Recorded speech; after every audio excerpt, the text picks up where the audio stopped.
People like you better get out of my condo. You loser who can only make $1,400 for income. That's what my husband Paul said and tried to kick me out. Normally, I would shrink back in fear, but I already made up my mind. Okay, but are you sure about that? When I told my husband something, his face turned pale all at once. My name is Joyce. I am a 30-year-old housewife. I am, however, a newlywed who just recently got married. I met my husband Paul at a blind date. He is 3 years older than me, but he is very patient, just like his age, and also was good looking. He worked for a major company and was currently a section manager, so he was, for a lack of a better word, a man with good conditions. And even without that, he was a very kind and gentle man, and I was attracted to him on the inside as well. We exchanged contact information, and we began to see each other, and after a few more times, we started dating. About a year into our relationship, he proposed to me. The place for the proposal was a fancy restaurant with a beautiful night view, although the location was a bit cliché. The restaurant was quite expensive, and the food was extremely delicious. I thought he might propose to me, but the meal was so good that I couldn't stop thinking about it. So, when he gave me the ring and asked me to marry him, he seemed incredibly surprised. I think he was really surprised because he told me later. Now I thought you might have found out, but seeing your reaction, Joyce, I was glad that the surprise seemed to have worked on you. So, like that, his proposal was a success, and I was satisfied, filled with happiness, as we were to get married. We then immediately went to greet each other's parents. Paul is pretty straightforward in his way of expressing love, so his greeting to my parents was amazing. I will make your daughter the happiest person in the world. Please, leave your daughter in my hands with peace of mind. He said these words so powerfully that my parents seemed to sense his sincerity. Paul, please take good care of my precious daughter. Seeing him shake hands firmly with my father, I was convinced that our future married life would be absolutely happy. After that, we successfully greeted his parents, completed the meeting of both families, and we had our wedding ceremony. The ideal wedding ceremony that we had planned together was well received by those who attended, and it became a very good memory. Then, our newlywed life began. My husband had told me that he wanted me to be a full-time housewife after we got married, so I resigned from my job and became a full-time housewife. From then on, I worked very hard at housework. I had lived on my own for a long time, so I was good at cooking. But since I became a housewife, I wanted to improve my cooking skills, so I studied a lot and improved my skills. This meat and potatoes is really delicious. Really? Oh, I'm glad. I am happy to have a wife who is a good cook. I was happy that my husband was so happy to eat what I cooked. When people are happy, it makes them want to work harder. After that, I continued to study cooking and expanded my menu and repertoire. For the next year or so, I worked hard at housework as a full-time housewife. Then my husband made this suggestion. When we first got married, you came to live here with me instead of moving out to a new place because of being busy with wedding and whatnot. But isn't it about time we moved into a new place? Sure, this room of my husband's is huge, but it was originally an apartment for a single person. So we are running pretty low on storage spaces. We've been married for a year now, and it would certainly be nice to rent a new place. Yeah, you're right. I think we should. Okay, I'll look for a nice place then. Huh? Oh, okay. I was a little confused because I thought we were supposed to look for a place together. However, my husband is planning to look for a place by himself. Well, he was the one who proposed the idea of moving in the first place, and if he's that excited about it, I think I'll just leave it to him. I really wanted to look for a place together, looking at floor plans and so on, but about a week or two later, my husband brought me a lot of information. Oh, I think this is the place for us. I was happy that my husband was willing to search with me. In fact, I was so grateful that he narrowed down our options. However, I was surprised when I saw the information of the place my husband brought back home. What? The 27th, 29th, 30th floors. Aren't these rooms all from a condo? I asked him, and he replied with a proud look on his face. Yeah, because I'm a section chief in a very famous big company, right? My salary is much more higher than that of a section chief at a local company. So living in a room this size is no problem for me. I see. I was concerned about my husband's occasional displays of arrogance. But my husband is not just a talker, and he certainly makes a lot of money. He actually does what he says he is going to do, so I can't say too strongly about it. Besides, I certainly wanted to experience life in a nice condo. I discussed it with my husband and decided to sign a contract for a room in the condo that seemed to fit our requirements and move in. Wow, this is amazing. That's the best view I've ever had. My new room was so gorgeous, beautiful, and spacious, and it was on the 30th floor, so the view was amazing. I'm going to be living in this amazing room every day from now on. I can't believe that this is happening. The kitchen was a system kitchen, spacious, and so magnificent that it looked like it could be used by a chef or a culinary researcher. Oh, my study room is very nice too. My husband was very happy that we could move into the perfect room. I feel like I'm one of the successful people. My husband would say that happily. I think that rather than being happy by being one of the successful people, he should be happy about the spacious and beautiful house. Maybe men are more fixated on that part about being successful and whatnot. That's not a place for me to step in, is what I thought, and I just listened to him. From then on, we were beginning to enjoy our life in the condo. 2 years had passed since we got married. From this time on, I gradually developed a desire to work. I felt I had already fully enjoyed living as a full-time housewife in the condo. Besides, no matter how much my husband's income was good, I felt that it was not good enough for me to continue to feel secured about the future. I had to start earning money on my own. That's what I felt. So I asked my husband if I could work, while I also do the housework properly. I had a feeling that Paul might disagree with my idea, but my husband gave me permission to work if I would do the housework properly. So I immediately started job hunting. Then I found an office job with just the right conditions. It was a job that started in the morning and ended in the evening around 4:30 p.m. I immediately applied for that job. I was lucky to get the job because I had worked for a reasonably well-known company after graduating from college. Thus, I went back to work. It had been a while since I had properly communicated with someone other than my husband, so it was kind of fun, and the atmosphere at the workplace was good. The work was challenging, and the senior staff taught me carefully. I like being a housewife, but I also like working. And it seems to be good for my mental health to be able to experience the fact that I am earning my own money. To my own surprise, even if my husband's salary is good and we are living a good life, it can't seem to shake off the feeling of insecurity. Even if it was a small salary, it was more important for me to be able to work and earn my own money. One day, however, an issue arose.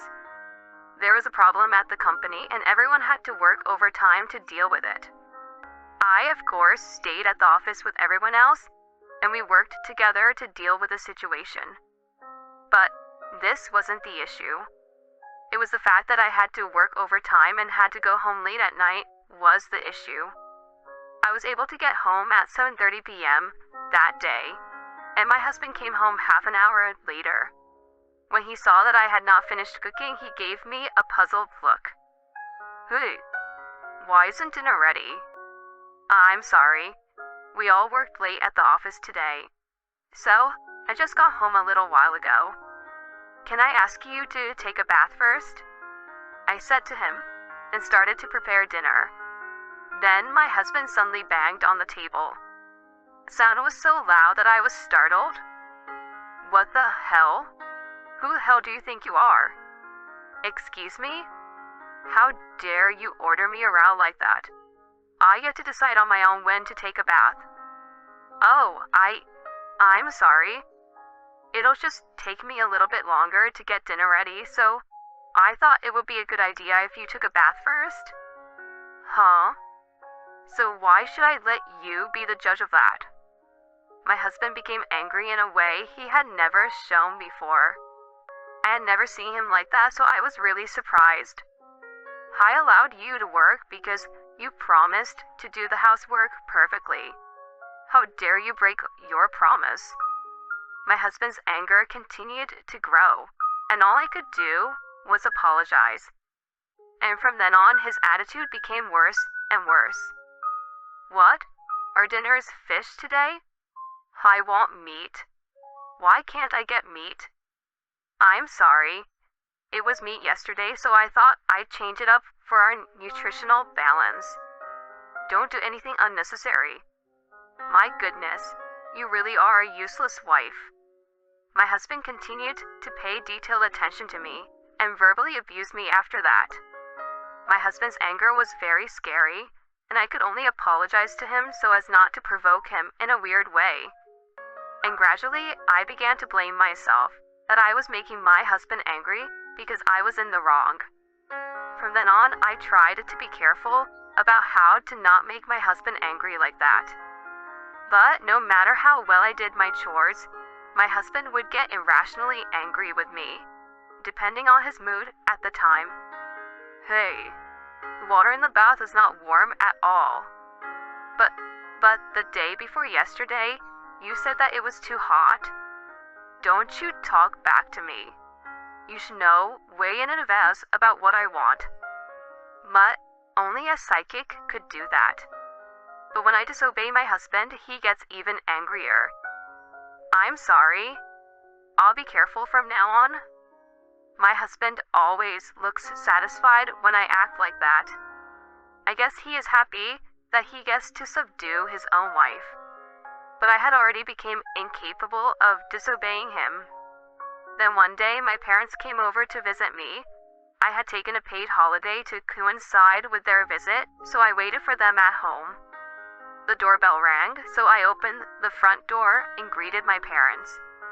Mom, Dad, it's been a long time, I said as I welcomed them in, and both of my parents looked at me worried and surprised. Huh? What's wrong with you two? I mean, what's wrong with you, Joyce? You've lost so much weight. What? Really? I didn't even notice it myself, but it seems that I had lost a lot of weight. And they said that I had drawn-in cheeks. I had been eating fine, so I didn't realize how much stress my body was under until my parents told me about it. Joyce, did something happen to you? When my parents asked me that, it was the first time I told them about my problems. Then my parents' faces turned red, and they became angry. What Paul is doing to you is moral harassment, isn't it? I will never forgive him for doing this to my daughter. What? Moral harassment? That was when I finally woke up. It seemed that my husband had brainwashed me little by little until now. My parents repeatedly told me that it was not my fault, and I was finally able to come to my senses. And I decided that I was ready to leave my husband. And at this point, I had no evidence whatsoever of my husband's moral harassment towards me. So that's why I have to record even a few of my husband's terrible remarks to me. My parents were worried about me and wanted me to come home with them now. But I decided to live here a little longer so that I could get some evidence at least. If I assume we are going to separate and going to get a divorce anyways, I can put up with the unreasonable things my husband says to me. And every time he says something unreasonable, I know I will have the upper hand in the divorce, so it will be bearable. After that, my husband has still been abusive and angry with me in ways that annoy me. I recorded each time and further documented it in my journal. Then I decided to look into something else that was bothering me. And I found out one thing. This was going to be a very good thing for my divorce. Then one day I had to work overtime again. So I was late getting home. But then I found out that my husband was coming home early only on such occasions when I'd come home late. Hey, you did it again. That's why my husband yelled at me when I came home. I'm sorry I have to work late again. I told you I don't want any excuses. Saying that, my husband kicked the dining table. He made a terrible noise and the chair flew away, startling me so much that I let out a loud, "Ah." My husband's face turned red and he was angry. You really are a useless wife, aren't you? People like you better get out of my condo. You're just a loser who can only make $1,400 for income. That's what my husband Paul said and tried to kick me out. Normally I would shrink back in fear, but I already made up my mind. I was frightened, but I did my best to talk back. Okay, but are you sure about that? Huh? About what? My husband looks at me with a puzzled look on his face. When I told him something, his face turned pale all at once. I'm recording your previous harassing remarks and saving them as evidence. Huh? All the data is ready to be sent to your parents and to your company. What? You're kidding, right? It's true. Besides, I have other evidence that you are actually having an affair. Huh? I said that and took out a photo of the evidence from my bag and showed it to him. Why do you have these photos? You can't get away with it now, you know. Even if I have to leave this place, I'll make it so that you won't be able to live in this world like how you were before. No way. Wait a minute. Let's calm down for once, okay? My husband, perhaps realizing that he was in a bad situation, said so. But I have nothing more to say. Now I am very calm. I can't stay in a marriage with an impatient, morally abusive cheater like you. I'll be the one to leave this house. I will demand alimony from you for both the emotional distress caused by your harassment and your affair. No way. I said that and started to pack up my belongings. Hey, are you really leaving? My husband's momentum from earlier suddenly disappeared, and he tried to hold me back with a tearful look on his face. But I wasn't afraid of him anymore. Yes, if I stay with you like this, I won't be able to go on anymore. That's why I'm leaving. I mean, you can be with your mistress now, so it should be a good deal for you. I'll take all the alimony I can get, though. With that, I went to the front door and put on my shoes. My husband collapsed from the spot and looked at me in a daze. Then I left the condo and got into a cab that took me to an empty business hotel. Then the next day, I had my parents pick me up in their car and take me back to my parents' house. After that, through my lawyer, I filed a claim for alimony against my husband and his mistress. I also filed a claim for compensation to my husband for moral harassment. Then I had the lawyer send a content-certified letter to my husband's workplace and my husband's parents' home, so my husband's moral harassment and affair spread around quickly. As a result, my husband's personal issues became a problem at his company and was demoted from section manager. In addition, his salary was reduced, and he was sent to a department in a local area, working more in the factory, which required physicality more than working in an office. As a result, Paul had to terminate the lease of the condo. When his partner found out that I had filed a claim for compensation for moral harassment, she became afraid of Paul and disappeared from his life. Furthermore, Paul has been disowned by his parents and is now working in a local area all alone with no one by his side. The total amount of compensation for his harassment and his affair is substantial, so he cannot quit his job, and he is having a hard time with the daily stresses at working in the factory. On the other hand, I have been hired as a full-time employee at the company where I am currently working, and I am able to earn a steady income. I don't want to be in a relationship for a while, so for now, I'm going to focus on my job and get a promotion in the future. Thank you for watching until the end. Please subscribe to our channel. See you in the next video.